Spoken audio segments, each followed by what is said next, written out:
এবার মহারাষ্ট্রেও কি operation lotus? একদা বন্ধু উদ্ধব ঠাকরের বিরুদ্ধেই এবার আদা জল খেয়ে ময়দানে বিজেপি। ঠিক কোন ছকে মহারাষ্ট্রের দখল নিতে চাইছে বিজেপি? জনতার ভোটে পরাস্ত হয়েও জারি ক্ষমতার আস্ফালন। ভোটে হেরেও এর আগে একাধিক রাজ্য দখল করেছে বিজেপি। এবার কি সেই তালিকায় যুক্ত হতে চলেছে মারাঠা ভূমির নামও?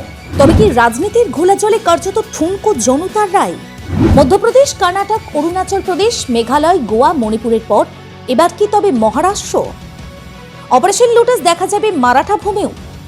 মানুষের রায়ে একটা দল ক্ষমতায় আসার পরেও অথবা কোনো দল একক সংখ্যাগরিষ্ঠতা পেলেও বিধায়ক ভাঙিয়ে বা কেনাবেচা করে সেই সরকার ফেলে দেওয়ার নজির একাধিকবার ঘটিয়েছে বিজেপি, যা রাজনৈতিক মহলে অপারেশন লোটাস নামে পরিচিত। স্বাভাবিকভাবেই মহারাষ্ট্রে যে রাজনৈতিক টালমাটাল পরিস্থিতি দেখা দিয়েছে, তাতে এই ঘটনার পুনরাবৃত্তি হলে অবাক হওয়ার কিছুই থাকবে না। ঠিক এই পরিস্থিতিতে মহারাষ্ট্রের মুখ্যমন্ত্রী তথা শিবসেনা প্রধান উদ্ধব ঠাকরে স্পষ্ট জানিয়ে দিয়েছেন তার ইস্তফাপত্র তৈরি করা রয়েছে। দলের একজন বিধায়কও যদি তাকে মুখ্যমন্ত্রী হিসাবে না চান, তাহলে তিনি পদত্যাগ করবেন বলে সাফ জানিয়ে দিয়েছেন। ইতিমধ্যে মুখ্যমন্ত্রীর বাসভবন ছেড়ে দিয়েছেন উদ্ধব ঠাকরের পরিবার। জানিয়ে নতুন করে জল্পনা তৈরি হয়েছে দেশের বাণিজ্য নগরী মুম্বাইতে। মহা সমস্যায় পড়া উদ্ধব ঠাকরে সরকার কতদিন থাকবে তা নিয়ে প্রশ্নচিহ্ন উঠে গিয়েছে। এই অবস্থায় উদ্ধবকে আবেগঘন কণ্ঠে বলতে শোনা যায়, আমার ইস্তফাপত্র তৈরি আছে, ইস্তফা দিতে তৈরি আমি। আপনারা বললেই মুখ্যমন্ত্রীর পদ ছেড়ে বাসস্থান মাতোশ্রীতে চলে যাব। তবে আমার সামনে এসে আপনাদের কথা বলতে হবে। আবারও লড়তে প্রস্তুত আমি। আমাকে সামনাসামনি এসে বলুন মুখ্যমন্ত্রী পদ আমাকে ছেড়ে দিতে হবে। কতজন আমার পক্ষে আর কতজন আমার বিপক্ষে সেটা বড় কথা নয়। একজনও যদি আমার বিরুদ্ধে মত দেয়, সেটাকেই আমি পরাজয় বলে ধরে নেব। আমি ইস্তফা দিতে রাজি আছি। মহারাষ্ট্রের শিবসেনা, কংগ্রেস ও এনসিপি জোট গঠন করে সরকার চালাচ্ছে 2.5 বছরের বেশি সময় ধরে। কিন্তু সম্প্রতি তাল কেটে দিয়েছেন শিবসেনা নেতা একনাথ শিন্ডে। বেশ কয়েকজন শিবসেনা ও নির্দল বিধায়ককে সঙ্গে নিয়ে প্রথমে গুজরাটের সুরাট এবং পরে অসমের গুয়াহাটিতে চলে গিয়েছেন তিনি। শিন্ডের দাবি, কংগ্রেস এবং এনসিপির সঙ্গে জোট করে সরকার চালানো যাবে না। তার কথাই, বালাসাহেব ঠাকরের আদর্শ মেনে তিনি হিন্দুত্ববাদী রাজনীতি করে যেতে চান। শিন্ডের দাবি, তার সঙ্গে অন্ততপক্ষে 46 জন বিধায়ক রয়েছেন। ওয়াকিবহাল মহল মনে করছে পিছন থেকে কলকাঠি নেড়ে বিজেপি এ কাজ তাকে দিয়ে করাচ্ছে। ঠিক এই পরিস্থিতিতে বুধবার সন্ধ্যায় আবেগঘন বক্তব্য রাখতে দেখা গেল উদ্ধব ঠাকরেকে। উদ্ধব ভালো করেই জানেন শিন্ডের সঙ্গে যে বিধায়কেরা রয়েছেন তাদের সমর্থন না পেলে তার সরকার পড়ে যাবে। মহারাষ্ট্রের সরকার ধরে রাখতে গেলে 145 জনের সমর্থন প্রয়োজন। তবে এক শিবসেনা বিধায়কের মৃত্যু হওয়ায় বর্তমানে ম্যাজিক সংখ্যা কমে হয়েছে 144।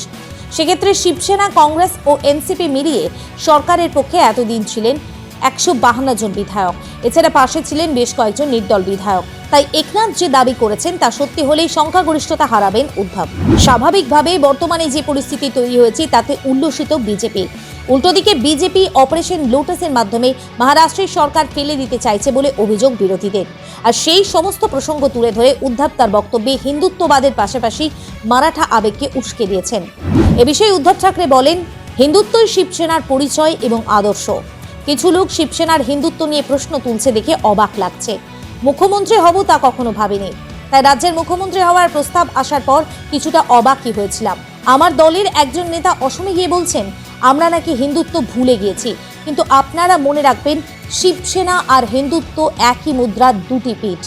বালাসাহেব ঠাকরের আদর্শকে আরও এগিয়ে নিয়ে যাওয়ার চেষ্টা করেছে। আপনারা কি আমাকে নিশ্চিতভাবে বলতে পারেন যে পরের মুখ্যমন্ত্রী শিবসেনা থেকেই কেউ হবেন? যদিও একনাথ শিন্ডে বলেছেন তিনি শিবসেনা ছাড়ছেন না, বিজেপির সঙ্গেও তার যোগাযোগ নেই বলেও দাবি করেছেন তিনি। কিন্তু ঘটনা প্রবাহ সম্পূর্ণ অন্য কথা বলছে। মহারাষ্ট্র বিজেপি সভাপতি চন্দ্রকান্ত পাতিলের পাশাপাশি অসম এবং গুজরাট বিজেপির শীর্ষ নেতৃত্বের সঙ্গে শিন্ডের নিয়মিত কথাবার্তা চলছে বলে শিবসেনার দাবি। সেই সঙ্গে উদ্ধব ঠাকরে ঘনিষ্ঠ বিধায়কের দাবি, অসমে বিজেপির উদ্যোগেই শিন্ডেরা 5 তারা হোটেলে উঠেছেন। তাই বিজেপি বিষয়টা নিয়ে মুখে কিছু না বললেও এটা স্পষ্ট তারা ঠিক কি চাইছে। তাই এরই মধ্যে মহারাষ্ট্রের প্রাক্তন মুখ্যমন্ত্রী দেবেন্দ্র ফডনবিস নতুন করে সক্রিয় হয়েছেন সরকার ভাঙতে। এই অভিযোগ করছেন বিজেপি বিরোধী বিধায়কেরা। যখন 3টি দলের মিলিত জোট মহারাষ্ট্র বিকাশ আঘাড়ি সরকার গঠন করেছিল মহারাষ্ট্রে, তখন থেকেই অপারেশন লোটাস ঘটাতে সক্রিয় হয়ে ওঠে বিজেপি।